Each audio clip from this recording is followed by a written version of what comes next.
Do you know the real age of your heart?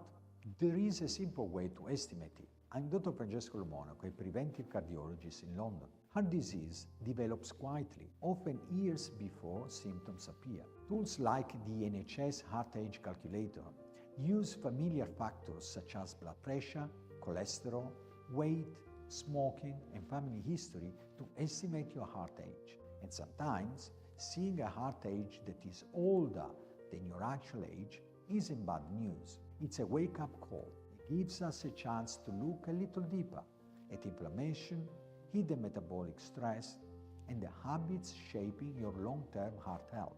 If you do decide to check your heart age, treat the result as information, no judgment. If it's younger, great, keep going. If it's older, that number isn't a sentence. It's an invitation to change things earlier. Awareness is often the first step towards protecting your heart and supporting long-term longevity.